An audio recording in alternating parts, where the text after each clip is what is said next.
Good morning. Happy Monday. I did get the motion to dismiss filed by Freeman in his Fort Huachuca case. I have multiple copies now. I thank everybody who gave them all to me. I thought about making this video previously, but I figured I'd wait until I had the government's response because, it's pretty meaningless without the government's response. If the government doesn't respond, he'll probably win. If the government does respond, he'll probably lose his motion. I want to preface all this by saying that I think that James Freeman has an excellent chance of prevailing at trial. I think the law is on his side as far as filming the government installation.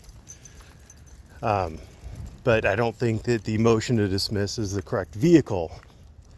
And I think he just wasted probably around $2,000 to $5,000 on a motion to dismiss, depending on whether or not his attorney has to write a reply brief, whether or not there's going to be a hearing on it, etc. The reason why I'm pessimistic about the motion to dismiss is because motion to dismisses are essentially saying that assuming everything that the prosecution claimed as true is true, if everything they said is true, then as a matter of law, the defendant is innocent. That's what a motion to dismiss is about. It's if the prosecution, if everything that they claim is true, even then, no crime was committed. You know your motion to dismiss is weak when you have to make arguments and present evidence to bolster those arguments about facts that aren't in the prosecution's initial filing, initial documents, anything like that. If you're having to attach exhibits and make arguments based on those exhibits, then your motion to dismiss is probably going to fail. Now, I have never filed a motion to dismiss or defended a motion to dismiss in a federal criminal case, but it's the same generally kind of things that you look at in a civil case, and I have both filed motions to dismiss or opposed motions to dismiss. I've never seen a case get dismissed because, typically speaking, if an attorney is bringing the case, the plaintiff typically has a case. There's typically something there. And it's going to typically come down to the jury, the finder of fact, who has better evidence. So the exhibits, they're excellent exhibits. It's a very well written brief. I have absolutely whoever wrote that did a darn fine job. It's a great brief. It's a great motion to dismiss, which can be easily turned into a trial brief. But it's not,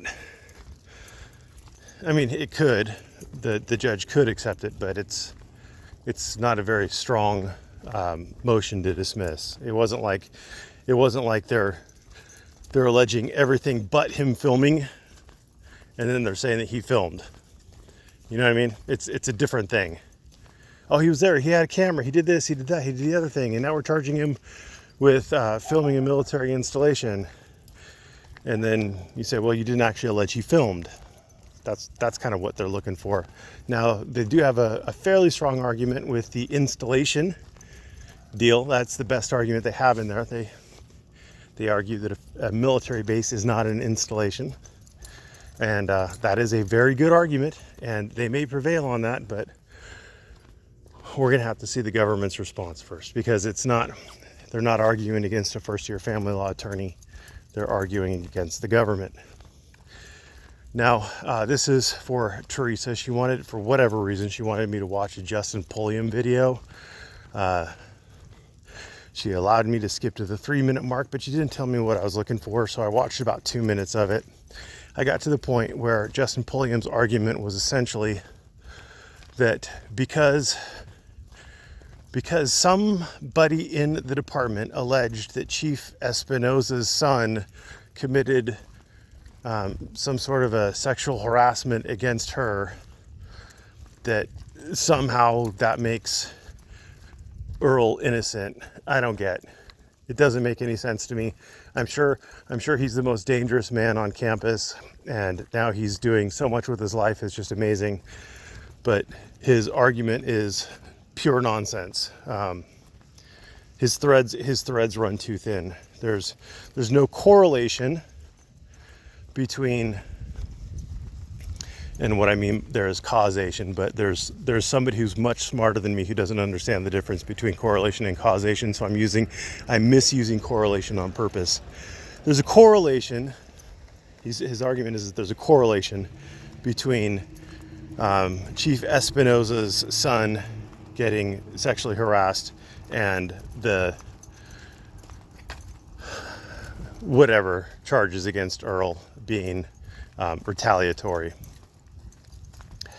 No, the charges against Earl are based on he stuck his head up. He got known. He did that Shell refinery video, which that didn't cause the problem, but then he made threats against the director of that Shell refining facility. That's where he went awry. He then got interviewed about those threats. So they started looking into him about those threats.